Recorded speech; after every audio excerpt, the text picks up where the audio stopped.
come to the Lord in prayer. Lord, we love you. We worship you.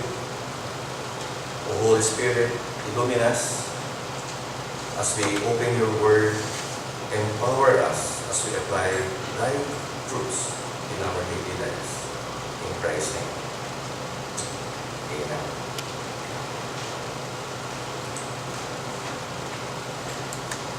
In this passage, we have four things to consider: the background, the problem they are facing, the characters, and the lessons.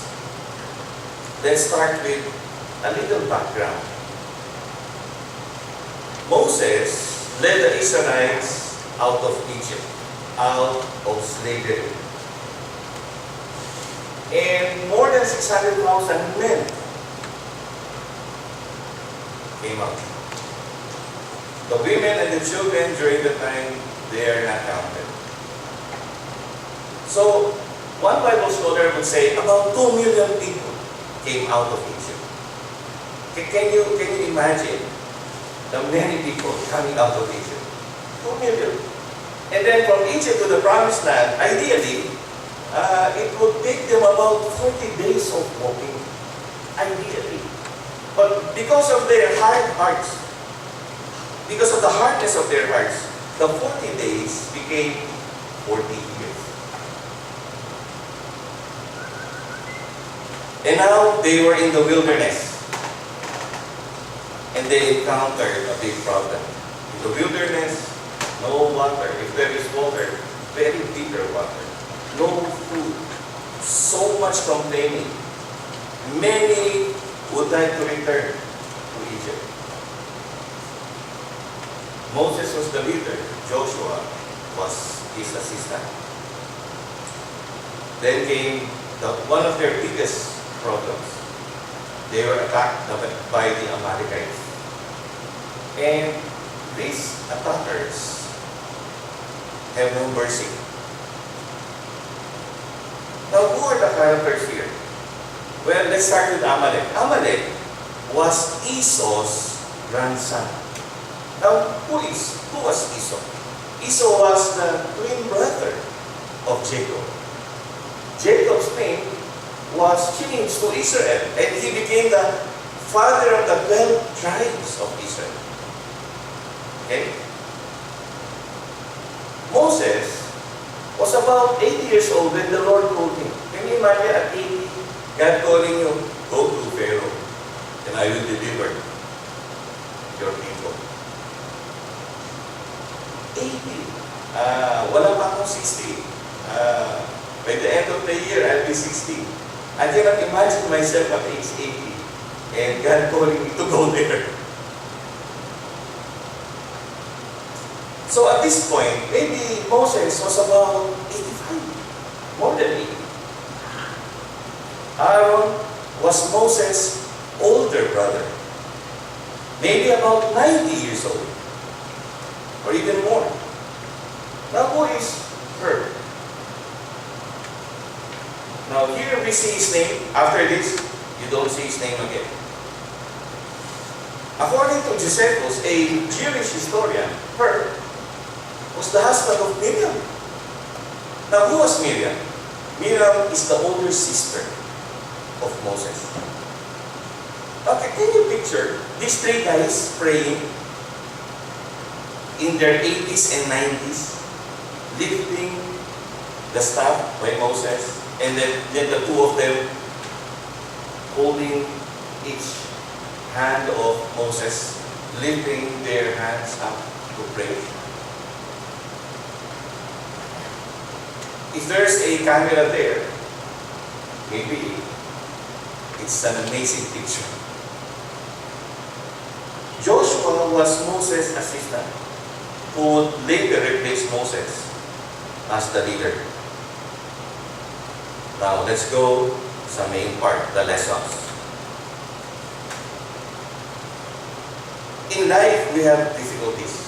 We all know that. And difficulties come in different sizes.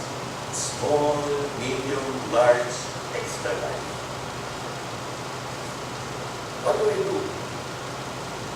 What did Moses and his team do? What lessons can we learn from them? Number one, we must work together as we pursue God's agenda. We are a team. We cannot do it alone. No man is an island. In the book Teams that create, actually this book is a Harvard book. There are three great indicators of a real team.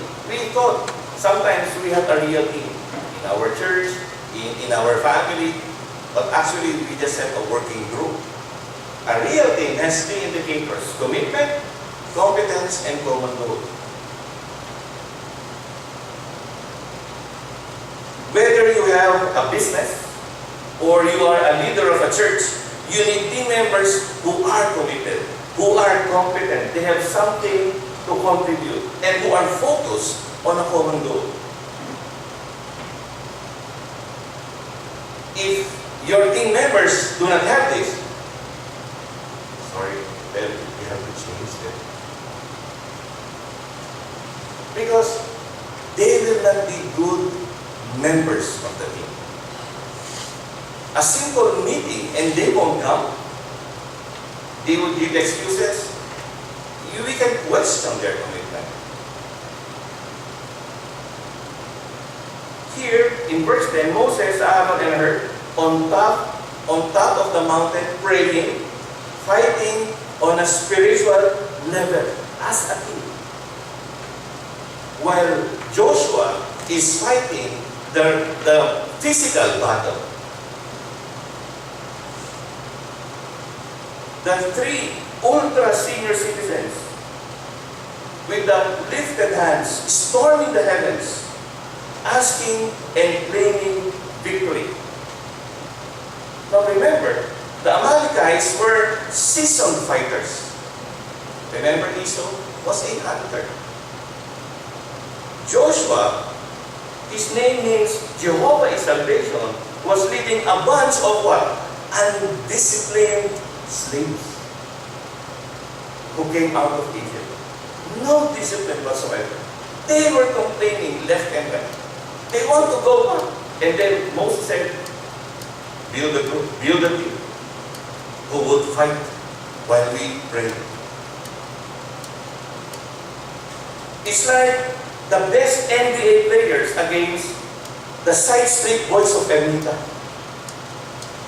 The best NBA players, they are 7-footers. The side street boys of Ermita, 5-footers. Can you imagine? No match. Ganun yung laban eh. But you know what? They have a spiritual weapon. And what is that? Prayer. And Moses knows that. Aaron realized that. Hur discovered that. Prayer is the only weapon where Satan has no counter. When we pray, Satan trembles. So prayer is the best ministry, I tell you. That's the best ministry.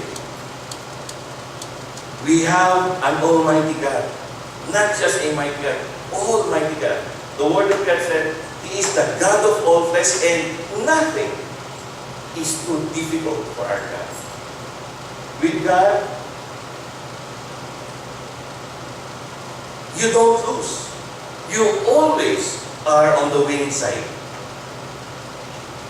Number 2, we must be faithful, even behind the scenes. Notice her. His name appears here, and you don't see it again. But God sees him. And Moses chose him because he is faithful. He was supporting the hand of Moses. And to be faithful literally means to be full of faith. Faithful. Full of faith. In the New Testament, we see Jesus commenting on people with no faith, little faith, great faith. What would the Lord see in our hearts? Do we have no faith, little faith, or great faith? I hope God would see a great thing in our hearts. Last year, I gave a seminar in Zamboanga del Norte, Dipolo. Then I invited two of my mentees there to join me to Itil. We traveled 163 kilometers from Dipolo to Itil and gave two seminars in Itil, Zamboanga City.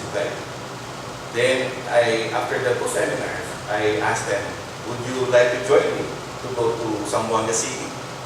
I will give two seminars also in Zamboanga City. The two of my mentees said, yes, we'll join me. Then I will fly after the two seminars to Manila from Zamboanga City. Then they have to travel back. And Itil to Zamboanga City is about 170 kilometers. After my two seminars in Zamboanga City, during the break, one of them approached me and said, Pastor, I am from Basilan. Can we bring these two seminars to Basilan? Have you been to Basilan? I said, no. So I said, oh, masaya siya. Pastor, it's safe there. Where? In Basilan. Damitan. Yeah, I know. Then someone heard that and he approached me. We have 70 pastors in Bulo. I'm from Bulo. I came from Bulo. Oh, mas masaya siya. Have you been to Bulo? No. But I want to go there, I said.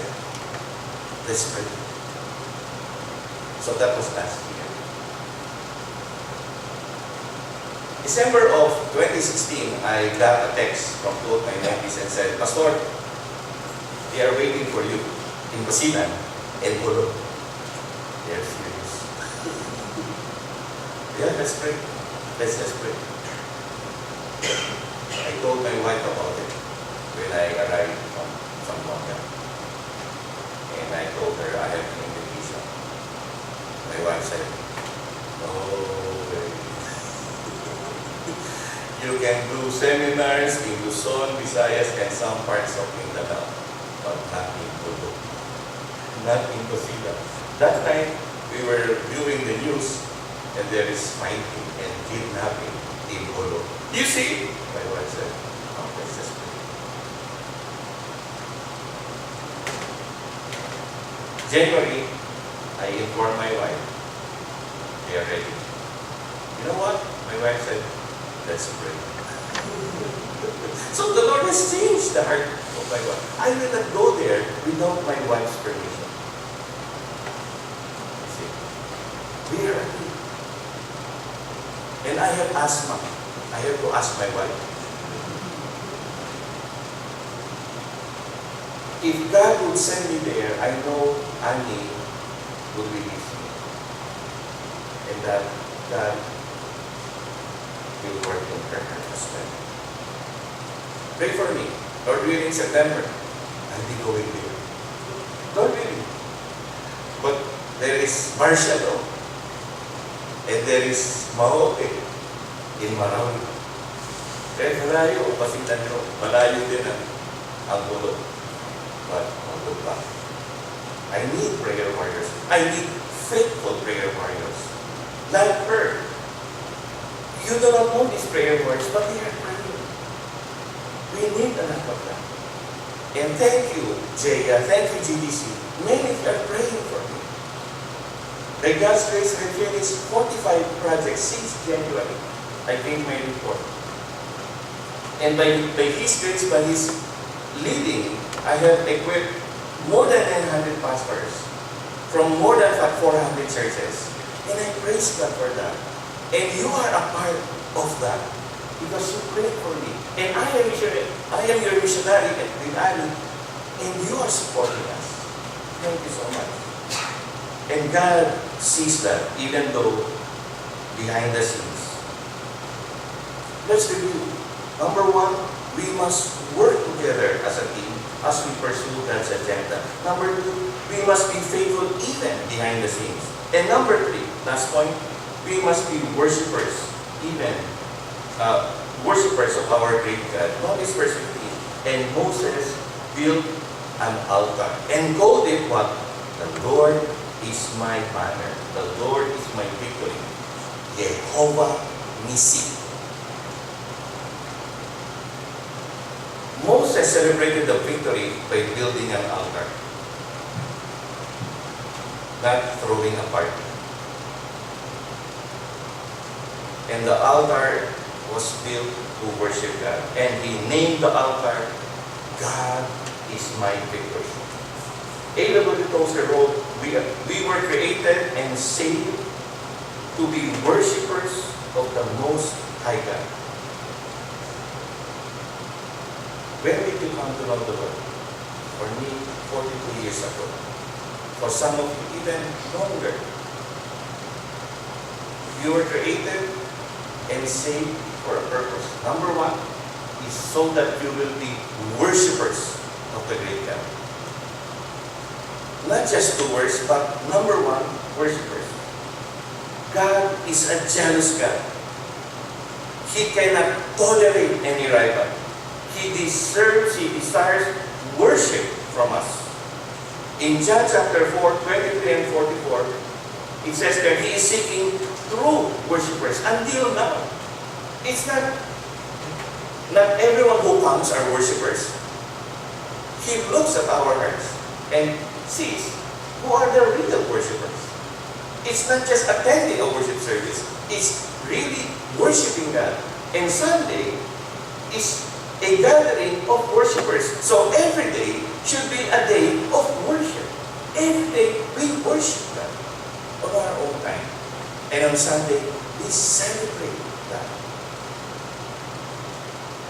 When we worship, we give Him first place in our hearts. Our God deserves to be worshipped. God is not video, but He finds ways.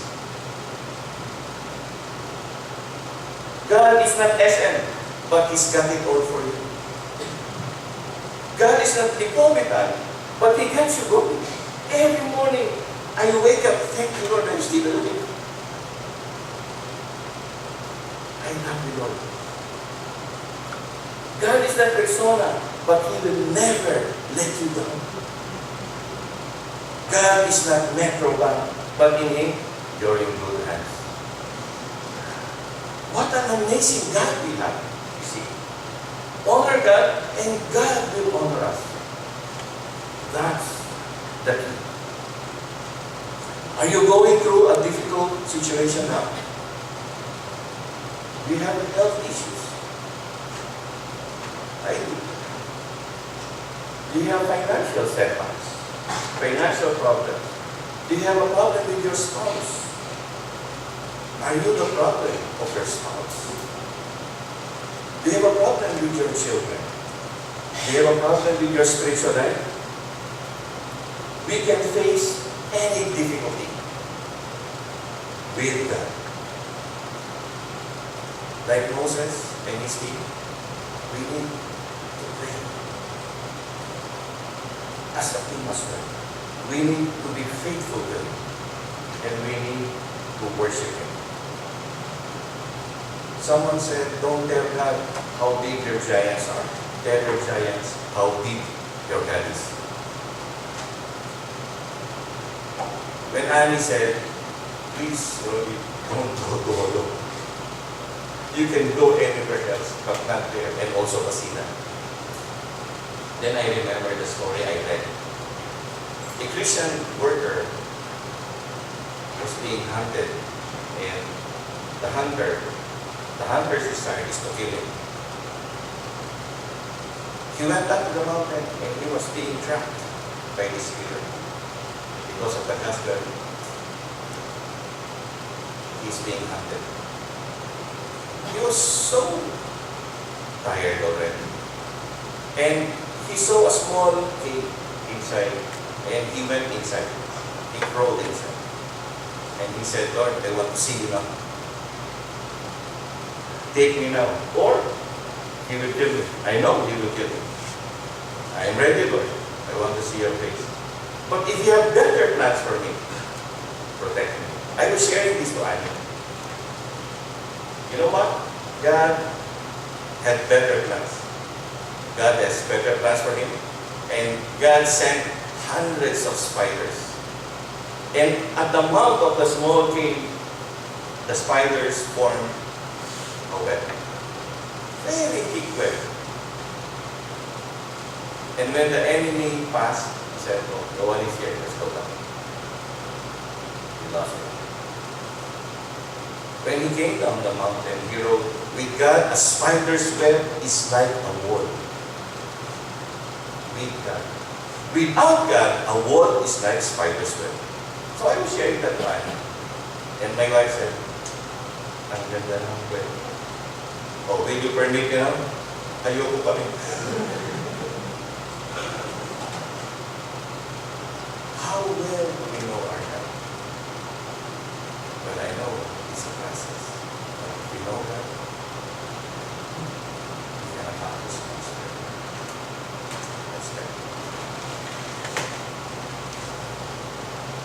Lord, you know our individual situations, our struggles, our burdens. Like Moses, Lord, we lift them up to you. Grant us, Lord, victory over them.